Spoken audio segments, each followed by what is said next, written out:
What's up, everybody? So, I want to talk a little bit about, I always try to touch on, what you're seeing in the news and what's happening. So, and give my opinion. So, I wanted to talk on this whole tariff thing. And the reason I want to talk about it is because, as I studied philosophy and law and built the organization, the Brotherhood, and then sent it to the military for them to exercise domestically for the Marines and the Army. There's some interesting questions that keep coming on the news. They keep talking about all this stuff. They're talking about tariffs, and they're talking about all these different countries that are lining up to enter trade deals, right? We're doing trade deals. Well, here's my question. What happened to all the standing trade deals? Where are they? Where are the trade deals that we already had? Or do we not have that government anymore?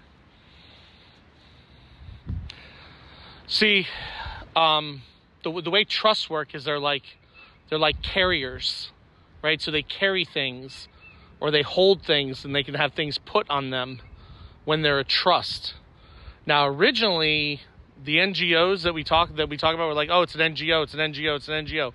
In 1776, you would have called an NGO a church or a community or a private membership organization. Not registered under federal law, not registered with an IRS, not registered in the federal system, because it was a ministry, which is where real property, untaxable real property can go. So it's a carrier, right? And it's in the private sector.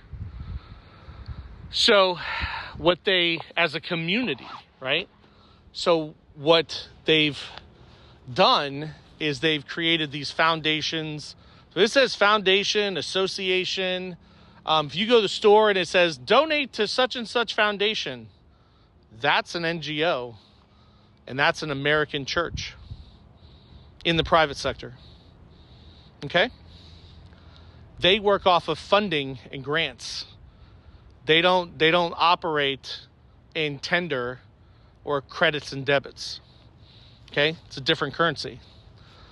All right, so the question is, where did all the trade deals go?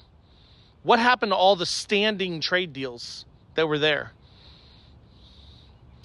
They were federal trade deals. They were maritime law. That's why we had port authorities.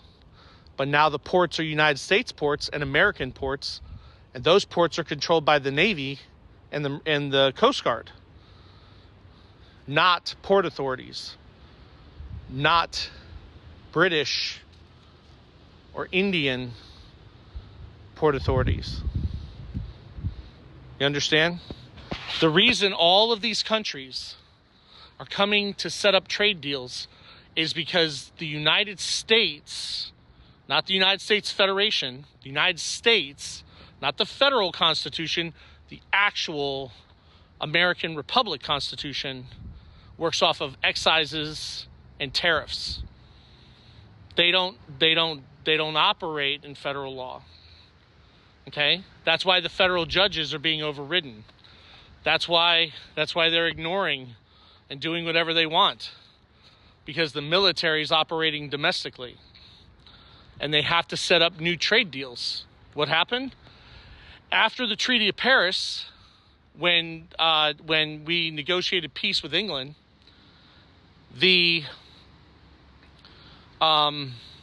Benjamin Franklin and Thomas Jefferson got instructions, because they were the ambassadors, to set up commerce treaties and treaties of amity. So Treaty of Amity, which is friendship, and commerce were what they were given instructions for. And they were given spans of 7 years, 10 years before they have to be renegotiated. What's happening right now is that the previous federal treaties are no longer active and we're on a new jurisdiction in a new trust. So we have to renegotiate all of our trade treaties under the United States because it's in a new jurisdiction coming through the Gulf of America. And that's also why on the news, you don't hear them talk about the United States anymore. They keep saying America, America, America, America, because that's a new trust. And it's being administered by the military.